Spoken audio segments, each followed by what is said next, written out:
जय हिंद, नमस्कार साथियों। स्वागत है आप सब लोगों का हमारे एक और नए वीडियो में। और आज की इस वीडियो में मैं आप लोगों के लिए लेकर के आ चुका हूं रीजनिंग के मजेदार चैप्टर नंबर सीरीज से 10 क्वेश्चन। जी हां दोस्तों, नंबर सीरीज से आप लोगों के लिए लेकर के आ चुका हूं मैं 10 क्वेश्चन। 10 में से अगर आप लोगों का 9 भी सही हो जाता है तो समझिए कि आप बेस्ट होंगे नंबर सीरीज में। 9 से यदि कम आता है 8, 7, 6, 5, 4, 3, 2, 1 अगर आप लोगों का सही होता है तो समझिए कि आप नंबर सीरीज में कमजोर हैं और ज़्यादा से ज़्यादा प्रैक्टिस करने की आपको जरूरत पड़ेगी। दोस्तों यदि आप तैयारी कर रहे हैं एसएससी जीडी की, आरपीएफ की, सीआरपीएफ की, ग्रुप डी की, बीएसएफ की, तो दोस्तों ये वीडियो देखना आप लोगों के लिए बेहद इंपॉर्टेंट हो जाता है, क्योंकि इस वीडियो में शामिल किया गया है प्रीवियस ईयर के क्वेश्चन, यानी कि पूछे गए सवाल इस वीडियो में शामिल है। तो दोस्तों देखना बहुत ही ज़्यादा जरूरी हो जाता है। तो चलिए ज़्यादा देर नहीं करते वीडियो को शुरू करते हैं। प्यारा दोस्तों, सबसे पहला सवाल आपके स्क्रीन के ऊपर ये रहा, दिया गया है कि विकल्पों में से वह संख्या चुने जो प्रश्नवाचक चिन्ह के स्थान पर आएगा। बराबर दोस्तों, ये हम लोगों का सीरीज दे दिया है कुछ इस प्रकार से। पहला पद है हमारा 44, उसके बाद दूसरा पद है 13, 50, 9, 52, उसके बाद है क्वेश्चन मार्क, यानी कि आखिरी में दे दिया गया है क्वेश्चन मार्क। जब इस प्रकार से श्रेणी दोस्तों दिया गया रहता है तो इसको हम लोग सॉल्व करते हैं बहुत ही इजी स्टेप में। वो इजी स्टेप क्या है दोस्तों कि सबसे पहले हम लोग कर लेंगे इन दोनों का अंतर, यानी कि पहला पद में से दूसरे पद को घटा देंगे। तो जब पहला पद में से दूसरे पद को घटा देंगे तो आ जाएगा यहाँ पे -31। कितना आ जाएगा दोस्तों? -31 आ जाएगा। फिर उसके बाद 31 में से 50 हम लोग घटा देंगे तो यहाँ पे आ जाएगा +37 आ जाएगा। कितना आ जाएगा दोस्तों? +37 आ जाएगा। ठीक है दोस्तों, अब ध्यान दीजिएगा यहाँ पे। अब हम लोग क्या करेंगे, 50 में से 9 घटा देंगे तो कितना आ जाएगा? 50 में से जब 9 घटाएंगे तो -41 हो जाएगा। 9 में से 52 जब हम लोग घटा देंगे तो कितना हो जाएगा दोस्तों? यहाँ पे +43 हो जाएगा। ठीक है, अब ये पैटर्न जो हम लोगों का तैयार हुआ है, इस पैटर्न को अच्छे तरीके से हम लोग समझते हैं कि पैटर्न जो दिया गया है वो किस प्रकार से दिया गया है। दोस्तों ये जो पैटर्न में संख्या है आप लोग देख सकते हैं कि ये सभी की सभी संख्याएं अभाज्य संख्या है। ठीक है दोस्तों, तो अगला कौन सी अभाज्य संख्या आएगी वो हम लोग जानेंगे। तो अगला अभाज्य संख्या जानने के लिए हम लोग सबसे पहले देखते हैं इनमें अंतर कितने का है। अगर अंतर पता चल गया तो आपको अभाज्य संख्या भी पता चल जाएगा। 31 में से 37 घटा देंगे तो कितना बच जाएगा दोस्तों? -6 आ जाएगा। 37 में से 41 घटा देंगे तो यहाँ पे +4 आ जाएगा। अब -41 में से 43 को घटा देंगे तो यहाँ पे बच जाएगा -2। कितना बच जाएगा दोस्तों? -2 बच जाएगा। ठीक है, अब ये वाले पैटर्न को अच्छे तरीके से हम लोग समझते हैं। देखिए, अब पहले तो -6 था, फिर उसके बाद +4 हुआ, फिर उसके बाद -2 हुआ। यहाँ पे जो चिन्ह है वो एक बार बदल रहा है। ठीक है, यानी पहले माइनस, उसके बाद प्लस, फिर माइनस, तो फिर उसके बाद क्या होगा? प्लस होगा। इतना याद रखिएगा, उसके बाद क्या होगा? प्लस होगा। तो यहाँ पे प्लस लिख देते हैं। अब ये संख्या घटते क्रम में लिख रही है। कितना घट रहा है? 2 घटते जा रहा है। 4 के बाद क्या है? 6 के बाद क्या है? 4, 4 के बाद कितना है? 2, तो 2 के बाद कितना हो जाएगा? 0। 2 में से 2 घटा देंगे तो बराबर कितना हो जाएगा? 0 हो जाएगा। ठीक है दोस्तों, तो हम लोग क्या कर देंगे? 0 इस संख्या में जोड़ देंगे जो ऊपर संख्या दी गई है। तो 43 में जब हम लोग 0 जोड़ देंगे तो कितना हो जाएगा? 43 ही हो जाएगा। लेकिन वो किस रूप में होगा? वो माइनस के रूप में हो जाएगा, क्योंकि यहाँ पे भी देख रहे हैं एक बार माइनस, एक बार प्लस, एक बार माइनस, एक बार प्लस, तो आगे क्या होगा? माइनस हो जाएगा। ठीक है, तो माइनस कितना हो जाएगा? 43 हो जाएगा। तो -43 हम लोग क्या कर देंगे? घटा देंगे। किस में से? 52 में से। तो जब 52 में से -43 करेंगे हम लोग तो कितना बच जाएगा हम लोगों के पास? हम लोगों के पास बच जाएगा 9। ठीक है, आप लोग करके देख सकते हैं। तो प्रश्नवाचक चिन्ह के स्थान पे कितना आ जाएगा दोस्तों? 9 आ जाएगा। Option number D, 9 is the correct answer हो जाएगा। दोस्तों मुझे आशा नहीं, पूरा विश्वास है ये पहला प्रश्न आप लोगों को अच्छे तरीके से समझ में आ गया होगा। दोस्तों तो चलिए अब हम लोग देखते हैं दूसरे प्रश्न को। प्रश्न नंबर 2 दोस्तों यहाँ पे दिया गया है, विकल्पों में से वो संख्या चुने जो प्रश्नवाचक चिन्ह की जगह सही रूप से फिट हो। ठीक है दोस्तों, यानी प्रश्नवाचक जो चिन्ह है यहीं पे हम लोगों को संख्या फिट करना है। तो दोस्तों दिया गया हम लोगों को श्रेणी कुछ इस प्रकार से। पहला पद है 10, दूसरा पद है 28, तीसरा पद है 46, चौथा पद है हमारा 64, उसके बाद है क्वेश्चन मार्क।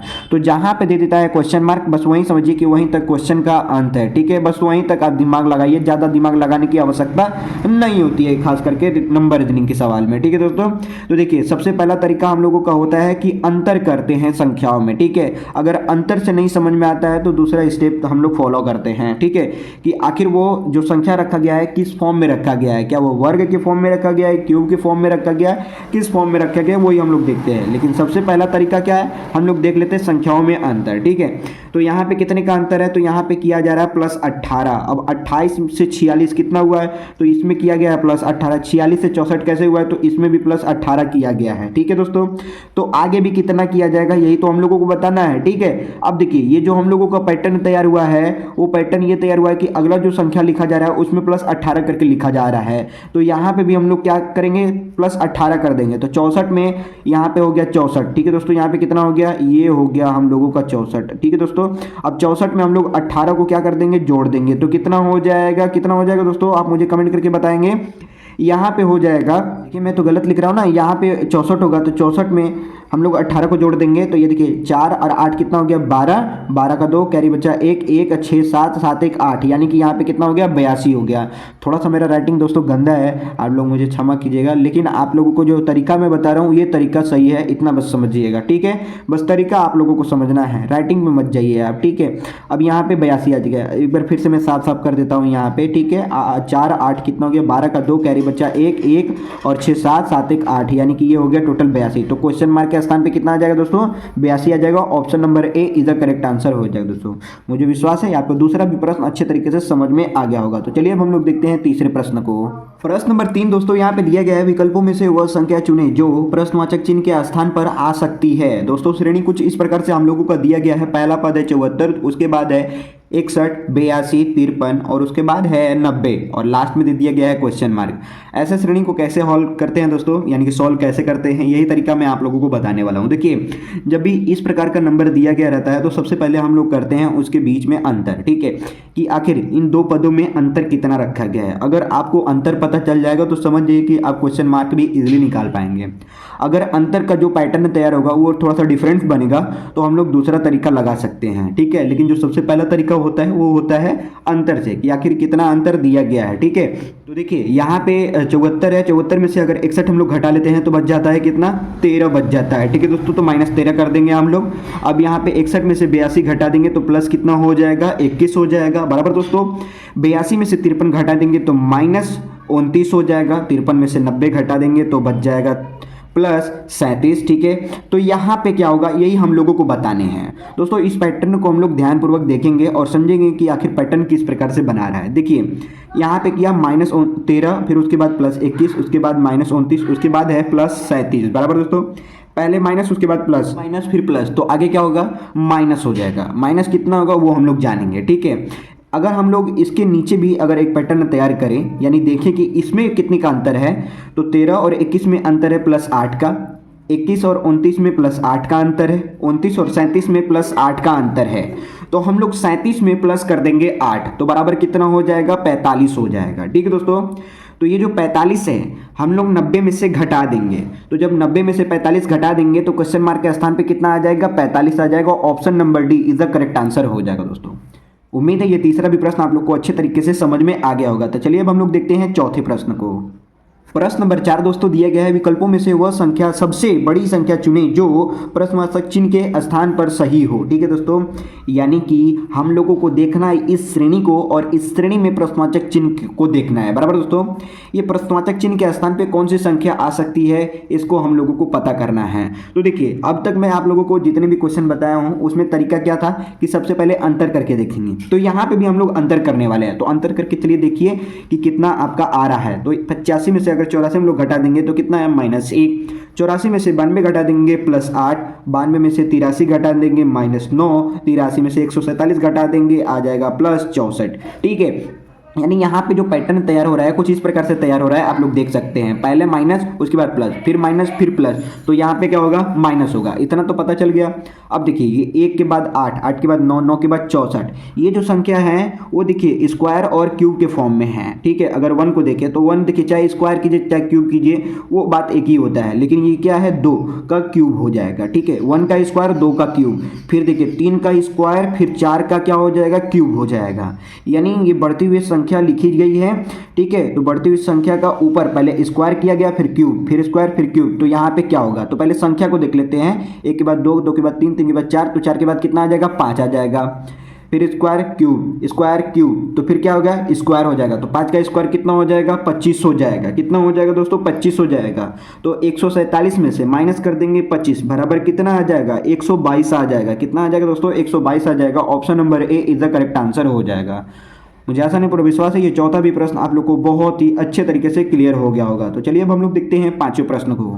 प्रश्न नंबर 5 दोस्तों दिया गया है, विकल्पों में से सबसे बड़ी संख्या चुनें जो प्रश्नवाचक चिन्ह को सही तरीके से पूरा करे। बराबर दोस्तों, अब तक आप लोग समझ गए होंगे कि इस प्रकार का क्वेश्चन आपसे पूछता है एग्जामिनर। ठीक है, टाइप थोड़े से चेंज हो जाएंगे लेकिन यही रहेगा क्वेश्चन। ठीक है दोस्तों, मतलब ऐसे ही रहेगा क्वेश्चन। ठीक है, तो चलिए देख लेते हैं कि आखिर इसमें कौन सा तरीका लग रहा है। तो देखिए यहाँ पे दे दिया गया, दूसरे पद में ही दे दिया गया है क्वेश्चन मार्क, यानी कि हम लोगों को कैसे सॉल्व करना पड़ेगा, हम लोगों को पीछे से सॉल्व करना पड़ेगा। ऐसे इसको लास्ट मानेंगे और इसको फर्स्ट मानेंगे। ठीक है, तो इसको सॉल्व कर दे। देखिए अब मान लीजिए ये पहला पद, ये तीसरा पद, पहला पद और तीसरा पद में देखेंगे तो एक का अंतर है। कितने का अंतर है? एक का अंतर, यानी कि +1 किया गया है। फिर यहाँ से यहाँ तक क्या किया जाएगा, तो हम मान लेते हैं कि यहाँ पे भी +1 किया जा रहा है। तो यहाँ पे कितना हो गया, यहाँ पे मान लीजिए कि एक घट जाएगा ना, यहाँ पे ऐसे बढ़ते क्रम में लिखा गया तो यहाँ पे एक घट जाएगा तो कितना हो जाएगा 43। तो क्वेश्चन मार्क के स्थान पे कितना हो जाएगा 43 हो जाएगा। अच्छा, ये जो संख्या बच रहा है इसको भी देख लेते हैं। यहाँ पे देखिए 33 के बाद 32। ठीक है, यानी इसमें क्या हो रहा है, इसमें -1 हो रहा है। फिर 32 के बाद 31, तो यहाँ पे भी क्या हो रहा है -1 हो रहा है। यानी कि जो बड़ी बड़ी संख्या दी गई उसमें +1 हुआ। ठीक है, और जो छोटी संख्या दी गई उसमें -1 हुआ। बढ़ते क्रम में अगर लिखें तो यहाँ पे कितना हो जाएगा 43, घटते क्रम में भी लिखेंगे यहाँ पे तो कितना हो जाएगा 43 हो जाएगा। तो इसीलिए हम लोग का option number A 43 is the correct answer हो जाएगा। उम्मीद है ये पांचों भी प्रश्न आप लोग को बहुत ही आसान लगा होगा। दोस्तों ये प्रैक्टिस के क्वेश्चन है, आप लोग जितना से जितना प्रैक्टिस करेंगे, ज़्यादा से ज़्यादा प्रैक्टिस करेंगे, उतना आप लोग का बेस मजबूत होगा। एग्जामिनर चाहे किसी भी प्रकार का आपसे क्वेश्चन पूछ ले, अगर आप लोग की तैयारी अच्छी रहेगी तो समझिए कि आप ऐसे ऐसे क्वेश्चन मिनटों नहीं लगेंगे, आप सॉल्व करके हट जाएंगे। बराबर दोस्तों, तो चलिए अब हम लोग देखते हैं छठे प्रश्न को। प्रश्न नंबर 6 दोस्तों यहाँ पे दिया गया है, विकल्पों में से वह संख्या चुनें जो प्रश्नवाचक चिन्ह की जगह हो सकती है। ठीक है, हम लोगों की श्रेणी कुछ इस प्रकार से दी गई है दोस्तों, बढ़ते हुए क्रम में लिखा गया है और बढ़ते हुए क्रम में बहुत बड़ी बड़ी संख्या दे दिया गया है दोस्तों। यहाँ पे आप लोग देख सकते हैं, पहला पद है 21, दूसरा पद है 66, तीसरा पद है हमारा 204, फिर चौथा पद हो गया 621, उसके बाद हो गया 1875। तो यहाँ पे क्या होगा यही हम लोगों को बताने हैं। बराबर दोस्तों, तो देखिए यहाँ पे क्या किया गया है ये हम लोग समझते हैं। जब बड़ी बड़ी संख्या दे दिया गया रहता है तो ज़्यादातर उसके गुणा के फॉर्म में लिखता है। ठीक है, अगर गुणा के फॉर्म में नहीं होता है तो वो क्यूब के फॉर्म में हो सकता है, स्क्वायर के फॉर्म में हो सकता है। लेकिन यहाँ पे जो मुझे साफ साफ दिखाई दे रही है वो समझ में ये आ रहा है कि यहाँ पे गुणा किया जा रहा है, किसी न किसी संख्या से गुणा किया जा रहा है अगला पद लाने के लिए। तो यहाँ पे 21 है, तो 21 में अगर 3 से गुणा कर देते हैं तो बराबर हो जाता है 63, और 63 में अगर 3 जोड़ देते हैं तो बराबर हो जाता है 66। बराबर दोस्तों, अब देखिए ये है 66। ठीक है, 66 तो यहाँ पे आ गया। अब 66 में हम लोग क्या कर देंगे 3 से गुणा कर देंगे। 66 में जब 3 से गुणा कर देंगे तो बराबर आ जाएगा 198, और 198 में अगर 6 हम लोग जोड़ देंगे तो 204 आ जाएगा। बराबर दोस्तों, यहाँ पे देखिए 3 जोड़े, यहाँ पे 6 जोड़ दिए, उसका 2 गुना यानी +3। ठीक है, तो यहाँ पे भी हम लोग +3 कर देंगे, यानी 204 में गुणे हम लोग कर देंगे 3, 204 में 3 से गुणा कर देंगे, 204 में अगर 3 से गुणा कर देंगे तो बराबर आ जाएगा 612, और 612 में 9 जोड़ देंगे। पहले 3 जोड़े, फिर 6 जोड़े, फिर यहाँ पे कितने जोड़ देंगे 9 जोड़ देंगे। ठीक है, तो बराबर कितना हो जाएगा दोस्तों, बराबर हो जाएगा 621। कितना हो जाएगा 621 हो जाएगा। ठीक है, अब देखिए 621 में हम लोग 3 से गुणा कर देंगे, 621 में जब हम लोग 3 से गुणा कर देंगे तो 1863 आ जाएगा। 1863 में अगर हम लोग 12 जोड़ देते हैं रूल के हिसाब से। ठीक है, यहाँ पे क्या पैटर्न तैयार हो रहा है कि पहले 3 जोड़ा, फिर 6, फिर 9, तो उसके बाद कितना जोड़ेगा 3 अधिक 12।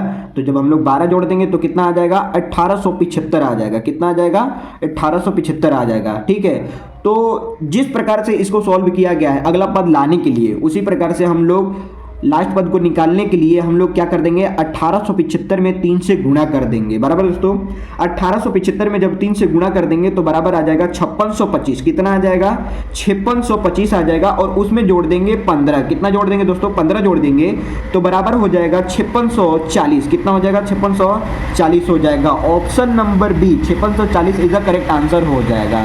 मुझे ऐसा नहीं पूरा विश्वास है ये छठा भी प्रश्न आप लोग को बहुत ही आसान लगा होगा। दोस्तों क्वेश्चन देख रहे हैं ना, पैटर्न आपका ऐसे ही, पैटर्न तो डिफरेंट है बट क्वेश्चन आपके ऐसे ही पूछ रहा है। ठीक है, तो कोई भी तरीका लगा करके आप क्वेश्चन को सॉल्व कर सकते हैं, बशर्ते संख्या किस प्रकार से दिया गया उसको जानना बेहद जरूरी हो जाता है। तो चलिए अब हम लोग देखते हैं सातवें प्रश्न को। प्रश्न नंबर 7 दोस्तों यहाँ पे दिया गया है, विकल्पों में से वह सबसे बड़ी संख्या चुने जो श्रेणी में प्रश्नवाचक चिन्ह की जगह ले सकती है। दोस्तों श्रेणी कुछ इस प्रकार से हम लोगों का दिया है। पहला पद है 68, 69, 77, 104, 168 और लास्ट में दे दिया गया है क्वेश्चन मार्क। दोस्तों जब भी दे देता है लास्ट में क्वेश्चन मार्क तो हम लोगों को बहुत ही आसान लगता है, या फिर जब वही क्वेश्चन मार्क पहले दे देता है तो आसान लगता है। यदि जब बीच में दे देता है तो समझ में नहीं आता है कि आखिर कौन सा पैटर्न लग रहा है, क्योंकि जो पैटर्न तैयार होता है वो जो लंबा लंबा पैटर्न होता है उसको हम लोग जब देखते हैं तब समझ में आता है कि भैया अच्छा इस प्रकार से ऐसे क्वेश्चन सॉल्व होते हैं, ठीक है। लेकिन वही बीच में दे देता है तो समझ में नहीं आता है कि आखिर पैटर्न इसका पूर्ण रूप से क्या बन रहा है, क्या लग रहा है, ठीक है।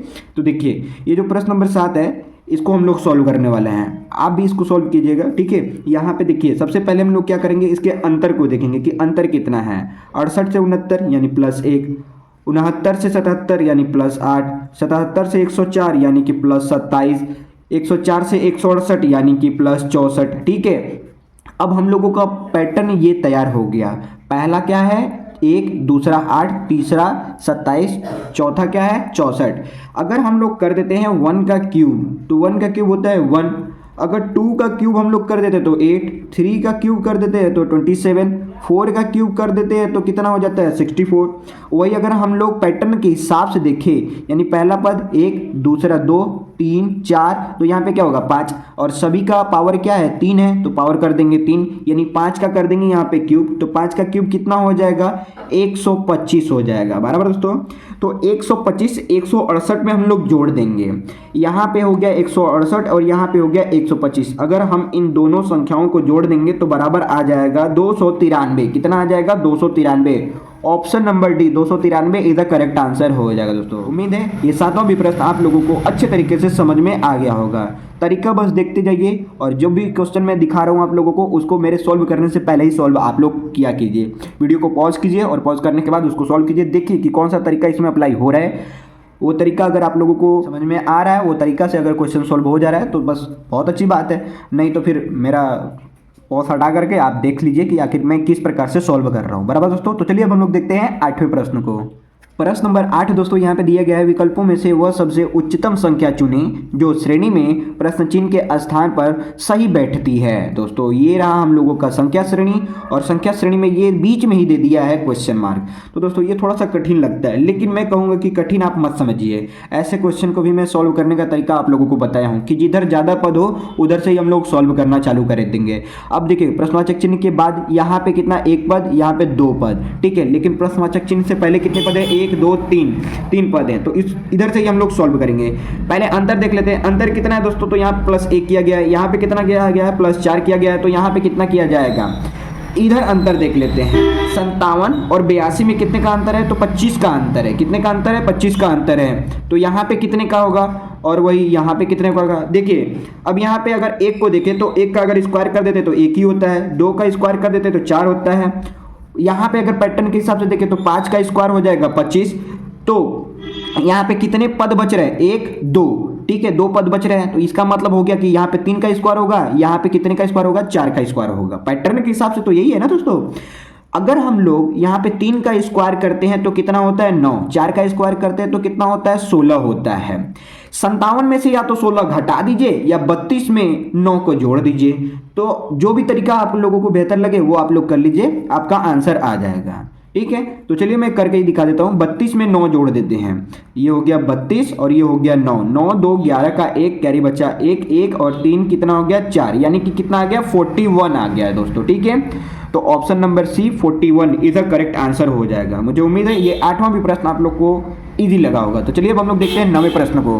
प्रश्न नंबर 9 दोस्तों दिया गया है, दिए गए विकल्पों में से उस उच्चतम संख्या का चयन करें जो श्रेणी में प्रश्नवाचक चिन्ह के स्थान पर आ सकती है। दोस्तों श्रेणी कुछ इस प्रकार से दिया गया है, तो मेरे सॉल्व करने से पहले आप लोग सॉल्व करके बताएंगे मुझे कमेंट करके कि आखिर इसका आंसर क्या होने वाला है। तो चलिए मैं आप लोगों को बताता हूं कि इसका आंसर क्या होने वाला है और कौन सा पैटर्न यहाँ पे बनने वाला है, यानी कि कौन सा तरीका लगा करके हम लोग इसको सॉल्व कर सकते हैं। तो सबसे पहले हम लोग क्या कर लेंगे, इसका अंतर देख लेते हैं कि आखिर इसका अंतर कितना रखा गया है। तो 44 में से अगर 46 घटा दे तो +2, 46 में से 54 घटा दे +8, 54 में से 86 अगर घटा दे तो कितना +32, 86 में से 214 अगर घटा लेते हैं तो कितना हो जाता है दोस्तों, 128 हो जाता है। कितना हो जाता है, 128 हो जाता है, यानी प्लस 128। तो ये जो हम लोगों का पैटर्न तैयार हुआ है, ये पैटर्न किस प्रकार से है इसको भी हम लोग देख लेते हैं। यहाँ पे देखिए पहले 2 किया जा रहा है, फिर +8, फिर +32, फिर +128। यानी कि अगर देखें 2 में अगर 4 से गुणा कर देंगे तो 8 आ गया, 8 में अगर 4 से गुणा कर देंगे तो 32 आ गया, 32 में वही अगर 4 से गुणा कर देंगे तो 128 आ जाएगा। तो हम लोग अगला पद लाने के लिए भी क्या कर देंगे, 128 में 4 से गुणा कर देंगे। ठीक है दोस्तों, 128 में जब हम लोग 4 से गुणा कर देंगे तो बराबर आ जाएगा 512। 512 हम लोग क्या कर देंगे, 214 में जोड़ देंगे। 214 यहाँ है और यहाँ पे 512 है। ठीक है, कितना है दोस्तों, 512। दोनों को जोड़ देते हैं तो बराबर कितना आ जा रहा है, 726 आ जा रहा है। कितना आ जा रहा है दोस्तों, तो 726 आ जा रहा है। तो इसीलिए हम लोगों का option number C correct answer हो जाएगा। उम्मीद है ये 9वां भी प्रश्न आप लोगों को बहुत ही इंटरेस्टिंग लगा होगा और बहुत ही ईजी लगा होगा। तो चलिए अब हम लोग देखते हैं 10वां प्रश्न, जो कि है आखिरी प्रश्न। प्रश्न नंबर 10 दोस्तों दिए गए विकल्पों में से उच्चतम संख्या का चयन करें जो श्रेणी में प्रश्नवाचक चिन्ह के स्थान पर आ सकती है। संख्या श्रेणी दोस्तों कुछ इस प्रकार से हम लोगों का दिया गया है और बीच में दे दिया गया है क्वेश्चन मार्क। क्वेश्चन मार्क के बाद अगर देखें तो यहाँ पे 2 पद हैं, क्वेश्चन मार्क के पहले अगर देखें तो यहाँ पे 3 पद हैं। ठीक है, कितने पद है दोस्तों, 3 पद हैं। तो हम लोग इधर से सोल्व करना चालू कर देंगे। ठीक है, पहला पद है 111, दूसरा पद है 122, तीसरा पद है 133। आप लोग देख ही रहे हैं, साफ समझ में आ रहा है कि यहाँ पे क्या किया जा रहा है, यहाँ पे +11 किया जा रहा है। ठीक है, अगर हम लोग 111 में +11 कर देंगे तो 122 आ जाएगा, 122 में अगर हम लोग +11 कर देंगे तो 133 आ जाएगा। तो यहाँ पे भी क्या हो जाएगा दोस्तों, +11 हो जाएगा। तो 133 में अगर 11 जोड़ देंगे तो बराबर 144 हो जाएगा, और वही 144 में अगर हम लोग 11 जोड़ देंगे तो 155 हो जाएगा, 155 में 11 जोड़ देंगे तो 166 हो जाएगा। इसका मतलब जो हम लोग का पैटर्न लग रहा है वो पैटर्न किस प्रकार से है कि +11 हम लोग करेंगे और अगला पद हम लोगों को प्राप्त हो जाएगा। तो क्वेश्चन मार्क के स्थान पे कितना हो जाएगा, 144। Option number D is the correct answer हो जाएगा। दोस्तों मुझे आशा नहीं पूरा विश्वास है ये 10वां भी प्रश्न आप लोगों को अच्छे तरीके से समझ में आया होगा। दोस्तों अगर आप लोगों का किसी भी प्रकार का डाउट होगा, क्वेरी होगा, तो आप लोग मुझे कमेंट सेक्शन में कमेंट करके बता सकते हैं। आई होप ये जितने भी प्रश्न मैं बताया हूँ अच्छे तरीके से समझ में आया होगा। समझ में आया तो दोस्तों वीडियोस को लाइक कर दीजिएगा, चैनल पर नए हो तो चैनल को सब्सक्राइब कर दीजिएगा। मिलते हैं ऐसे जबरदस्त कंटेंट के साथ और अगले पार्ट में, तब तक के लिए जय हिंद, वंदे मातरम।